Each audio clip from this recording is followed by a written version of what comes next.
Hey, I'm Robert Pattinson, and I'm going to talk about some of my iconic performances. That's so stupid. Harry Potter and the Goblet of Fire. Cedric Diggory, the head of the Hufflepuff clan, and he's the first death in Harry Potter, which is my claim to fame. It was definitely my concept to jump out of the tree, like at the beginning for my intro, which I then kind of repeated later on in Twilight. For some reason, I always have the suggestion to be like, why doesn't he just appear just like jumping out of a tree? This strapping young lad must be Cedric, am I right? Sir. I'd sort of fallen into it. I mean, it was so terrifying. I remember the first scene I ever shot on that was in the magical maze at the end, and I'd never done anything with special effects and stunts, and it was a big deal at the time. It felt like very, very intimidating. I think I'd read a book on method acting. The only thing I really got out of that was just beating yourself up before every single scene. That was basically my only concept of how to prepare for a scene. I was psyching myself up as if I was getting into a fight or something before these scenes, and just screaming into a pillow and like fighting, punching myself and like kind of ripping my clothing and stuff. But I had all these prosthetic wounds on, and all of the prosthetics would melt off my face, and I'd have to have all my makeup done again. But I had no concept of how to kind of get into a psyched up physical state. I remember holding a wand and thinking that it felt so dorky to hold it like a magic wand, so I'm holding it like a gun with two hands, thinking I'm in like a Die Hard movie. I think I even have one eye closed when I'm like looking down, like it's got a viewfinder on it. I spent a lot of time living off the Harry Potter money. I moved to an apartment in Soho in London. I really thought I was going to do music at that point. I don't know where I had the kind of belief in that, because there was absolutely no one saying that there's a kind of music career on the table. But I was doing a lot of gigs all the time. I was just constantly doing open mics all the time. And then I ran out of money, basically. It was definitely going the wrong direction in terms of a career up until Twilight. I'd started to develop this absolute terror of auditions, which I'm sure a lot of actors have. And I'd kind of could be so enthusiastic about something, and then the day of the audition, just my confidence would just entirely collapse. The same thing happened the morning of the Twilight audition. I used to live on my agent's couch at the time in her apartment, and she sent me the email exchange. It was like, I'm freaking out, I don't want to go to the audition anymore.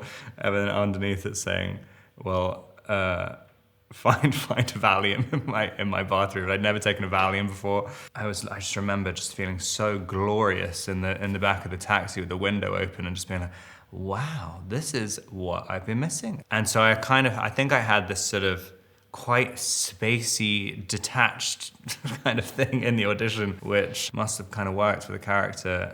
That's Edward Cullen. I do think there's something in that first movie. You can see that people were taking it seriously, and it kind of has it has a passion to it. Everything about me invites you in. My voice, my face, even my smell. You know, I was 21 and kind of wanted to make it as arty as possible, and so we had this strange tension where the studio was kind of a little bit scared to make things a little bit too emo and stuff, and I thought that was the only way to play it. It just seems so ridiculous talking about it now, because I was literally I spent so much time just infuriated. Like it's definitely something about being 21 as well, because I can't believe like the way I was acting is half the time, like when I think back on it. The scene when Edward introduces Bella to his family the first time, I remember that being the day, because my agent, my manager, came up as a surprise visit, and I was like, oh hey, and just thought everything was fine. And then at lunch they were like, okay, so whatever you're doing right now, you need, after lunch, just do the opposite or you'll be fired by the end of the day. And I was like, okay. And so that was the only thing that got me to sort of smile a little bit. You're like my own personal brand of heroin. I also think that if I tried to play it lighthearted, the way I would do it would end up looking so wrong, that I'd probably end up looking even more like a psychopath. There was this big, tons of people signing this petition to have me not cast, but nothing about my life really changed until the weekend or maybe like a week before the movie came out. So when the signatures came, it just felt such an abstract, like I just didn't really care. And I was very excited about doing the movie. But yeah, then when it came out, it just changed everything so fast. I mean, it was overnight. The Batman, that was no hesitation, yes. Even my agents and stuff just thought like, oh, this is interesting. I mean, I thought you only wanted to play like just total freaks all the time. Like, he is a freak, this is another freak. You look for things that kind of scare you look for things that feel incredibly out of reach. It's such the kind of the jewel in the crown of characters. You know, you really could be doing more for this city.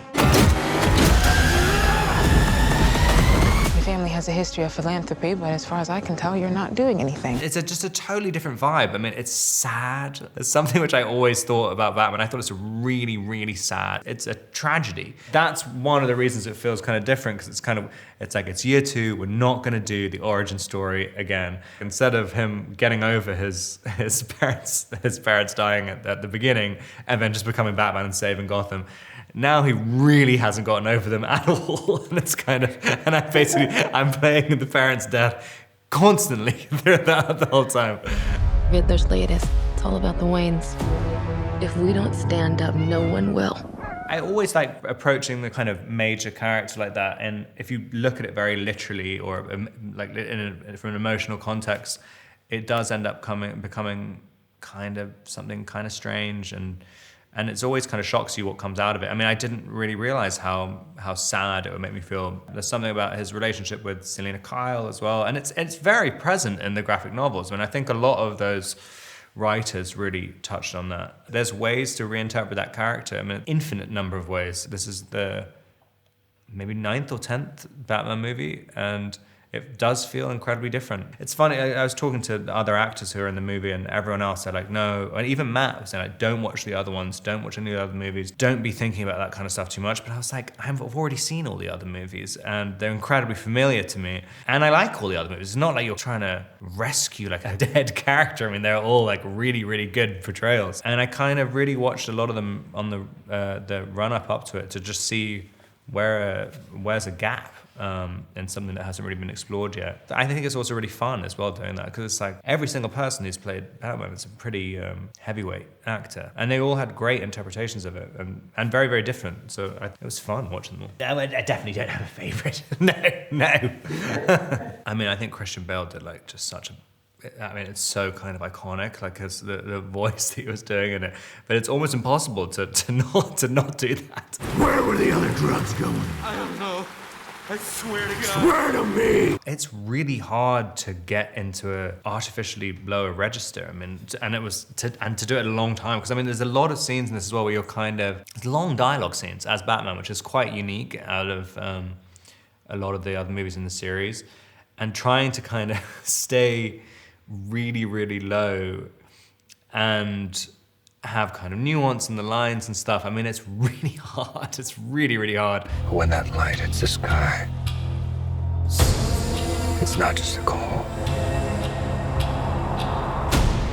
It's a warning. I think I was doing vocal exercises without actually knowing they were vocal exercises. I think your larynx or something just got strengthened when I was doing the movie. When I was doing ADR for it, I mean, I couldn't even do the voice again. I mean, I had to kind of, it had completely reverted back to normal. Who are you under there?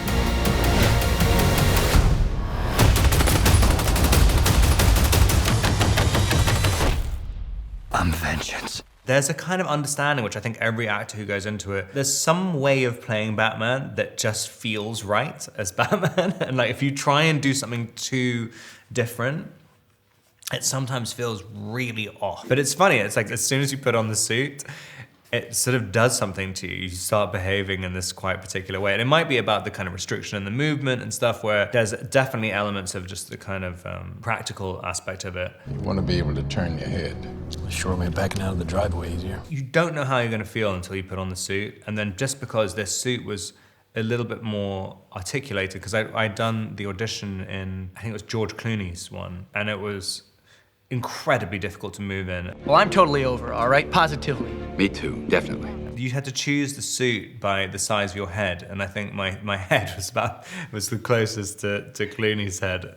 Was your head like locked? It's locked and you're boiling hot, like absolutely boiling. If you have any lights on you, you're just pouring sweat. And then as I was doing it, and you're also doing an audition, so I'm kind of terrified anyway. And people are saying, what can we do about this sweat? I mean, you're thinking like, if I don't stop sweating, I'm not gonna get the part. And so you're trying to shut down your body a little bit. If I'm not mistaken, that's the one with the nipples, isn't it? It is, but then I keep getting confused with, because I think there might be two nipple suits. I think one has more prominent nipples. I think on the Val Kilmer suit as well, I think there's some nipples on that. There might just be one nipple. Good Time was another wonderful experience, and also a totally unexpected reaction to it as well. I remember talking to Josh and Benny at some hotel in LA, and I said, I want to do whatever you guys are doing next, I want to do it. And I remember Josh saying, do you mean that? Because I'll have a script in 6 weeks, and like, we'll do it. And then the first iteration of Good Time came after 6 weeks, and it was unbelievable. I mean, they're great directors, but I love the way they write so much. Excuse me. You Peter? Yes, I am. We're in the middle of... Hello. Nick, what are you doing? We're in the middle of something here. We're in the middle of an exam. Hey, Nick, about Nick. the sauce and the pan and the chicken. Wait, please. How would you like it if I made you cry, huh? Would you like that? Benny is also just a phenomenal actor as well. I mean, he just stayed in the character like all day and would kind of slightly change his voice when he had to kind of suggest something to Josh. It really felt like a character talking. Benny would be doing a scene with me. He was also operating the boom at the same time. So he's like holding the boom between us. It's definitely the definition of run and gun filmmaking. Nick, come here. Stay with me. Where'd he go? Where are you? Is he at the bank? You're circling around. I'm on the corner. I'm on the corner where you dropped me off. You gotta get back here right now. I wasn't really like trying to perfect an accent. It's just something that felt right. It's just all just trying to do everything in an intuitive way. And it's weird because it does sound like a Queen's, specific Queen's accent, but it was kind of, I wasn't really doing it in a very academic way. It was much more just feeling your way through it, I think. Well, there's two lines that was probably my two favorite lines I think I've ever said in the movie, which was, the one was when I was saying to Leah, don't be confused. It's just gonna make it worse for me. I don't know anyone else apart from Josh who would ever come up with that line. And then the line, I'm talking about the kind of metaphysical connection with Talia, and then at the end of it just undercuts it, saying like, all right, I'm just gonna take a shit in that guy's house. Okay, I'm gonna go and take a shit in that guy's house. I'm gonna try the hospital again in a minute. Just wait here for me, okay? It's just a very, very specific feeling. The only other person I've ever seen that in a script with is The Lighthouse, with Robert Eggers. The Lighthouse, I play a character called Thomas Winslow. No, that's not even his name. Jesus fucking Christ. Thomas Howard. Yeah, he's a little bit confused about his identity. He's a little bit Ephraim Winslow and Thomas Howard. I loved The Witch, Robert's previous movie. I really wanted to find something with him. I thought he's a very, very special director. I had such a good time on Good Time, and I wanted to swing wildly the other direction, but I wanted everything to be strange. And I kind of said to Robert, I only want to do strange things. And Robert came back with The Lighthouse and said, if this isn't strange enough for you, then I don't think I'm capable of anything stranger than this.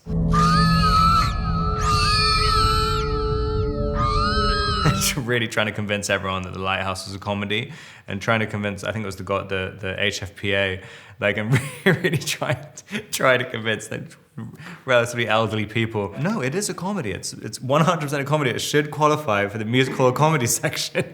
And everyone had watched this incredibly dark movie and thinking like, I don't know how much of a comedy it is. But then I see the audiences watching it, and people people laugh so much more than I ever would have thought. I mean, I thought it was hilarious when I read the script. But yeah, I'm always quite stunned about the reaction to it. And also how much people like sea shanties. I mean, I had absolutely no idea. I remember seeing the first screening and everyone's like bobbing their heads like they're at a concert whenever a sea shanty came on. I'm like, wow, like how did Eggers know that was going to be a trend? And 2018. I mean, it's like, that is out of the blue. And it's funny because everyone's like, oh, what accent are you doing, blah, blah, blah. I always get these strange, unfounded criticisms about my accents. But there's this area in Maine, which I guess of how the immigration worked there, it was a kind of like Devon or Dorset accents in England, and then mixed with a bit of like certain types of American accents. And then there was like a kind of weird elements of like Liverpudlian and all, I guess all the different sailors that have come there. But you kind of listen to this really tiny area in Maine, and it's been the same accent for hundreds of years, and it doesn't sound anything like a normal American accent. But it's very, very fun. It's also very addictive to do. A lot of the crew started speaking, being like, "Thank you," and like all these different things. I don't have to say nothing. Danny! Let Neptune strike ye dead, Winslow! Eggers said, when I asked him how the movie was, he said like, well, it's basically Willem going, arr, arr, arr, arr, and you going like, ong, ong, ong, ong, ong, ong. And I'm like, oh, great, sounds great. Only when he, crowned in cockle shells, his coral-tined trident screeches banshee-like in the tempest, and plunges right through your gullet. It was absolutely great working with Willem. We rehearsed for about a week before we started shooting, and he has so much energy. It's just unreal. It's like almost like working with like a 6-year-old. Like kind of, they just have kind of, there's nothing that fatigues him. And so I was kind of a little bit terrified at the beginning because he would literally, we'd rehearse the entire movie, and then the second we got to the end, he's like, again! And I just start doing it again, and his energy hadn't even been dented. He's the best. What? What? The scene where we're saying what to each other, just going what. I just remember seeing that in the script. It was over 3 pages where everyone's line was just saying what. And you're looking at it going like, this can't be actually in a script. It's one of those things where you go, I'm not going to see this again ever in my entire life, and I want to be the person to say this because I'll be really, really annoyed if someone else gets to do it. What?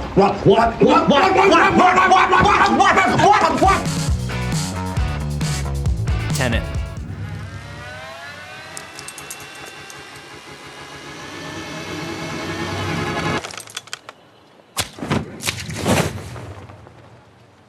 It's the most apocalyptic spy movie that's ever been made. They're really, really big concepts, but it's kind of, it's like all of Chris's movies. You can kind of interpret them. You can either like really, really dig into it and find so many different threads to pull, or you can kind of appreciate it as like a big, massive adventure action movie, and you don't really need to know what's happening like that much.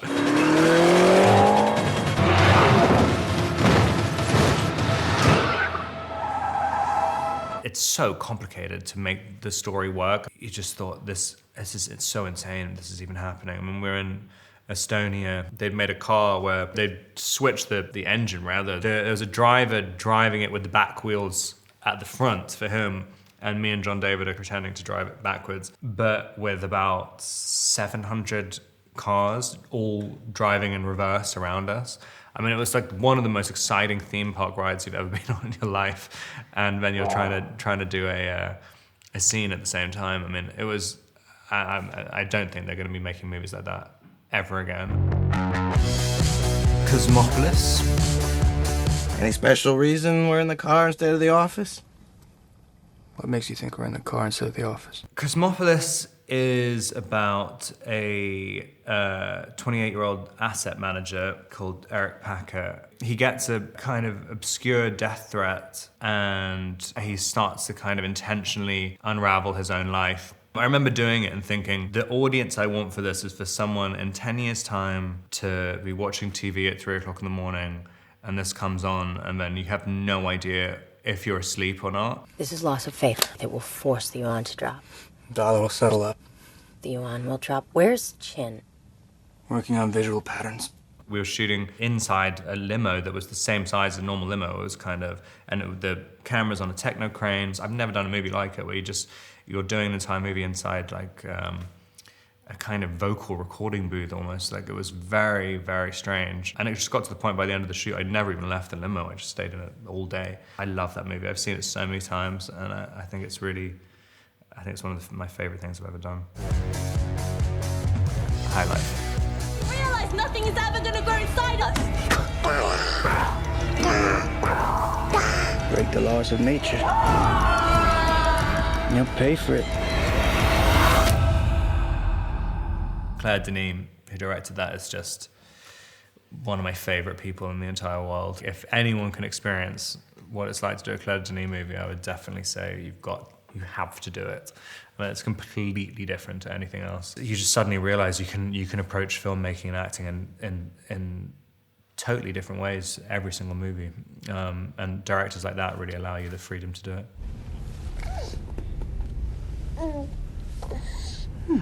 It's the first strawberry.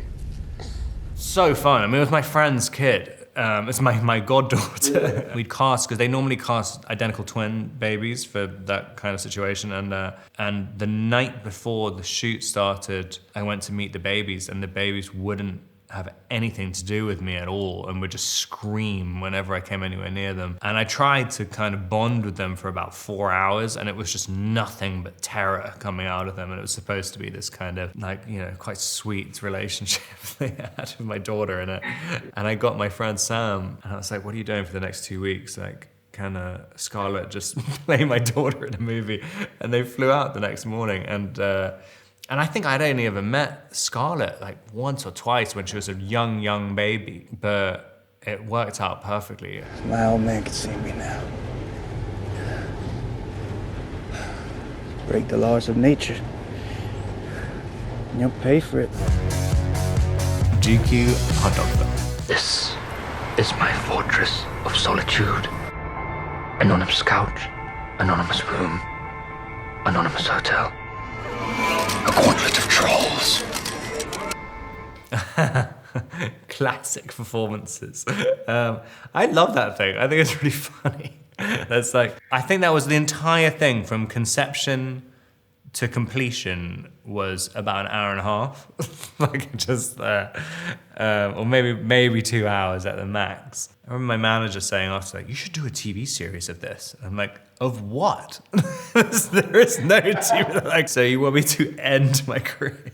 But yeah, it was really fun. I know what I should do to promote this movie. Just do a thing about eating a hot dog, and losing your mind. You can call me Rob. I eat hot dogs.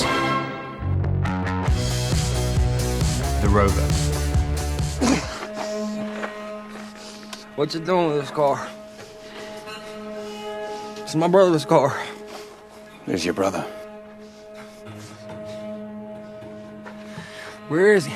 It's funny with acting stuff, a director who just sees something in you that you don't really know you have and kind of shows trust and belief in you. You can take a risk, and it just, and people trust you for a bit, and it felt like a very important movie, just like really just sort of sink into a character. It really felt like that I could stay in it all day. Like I really felt there's something about the environment of where we're shooting in the outback. It just felt like there was almost no sign of a film crew anywhere. I mean, it was just one of the most immersive experiences. Also beautifully written as well. I can't tell you nothing more than already told. I don't give a shit what you think you've already told me. Start fucking talking to me! The fact that I'm still getting jobs, like that just kind of blows my mind, like every single day. I don't quite understand. I think I, by accident, sold my soul, but I get so excited about it. There's not even a single element of me which is like jaded about it at all. It's the great thing about acting as a job as well, but you always think there is all the insecurity about not having, being unemployed like 90% of the time, but it has the potential to completely change your life, like every single time. It's very exciting, no matter how small the movie is. I mean, it can kind of, you can have this kind of, it can be this kind of explosion in your reality.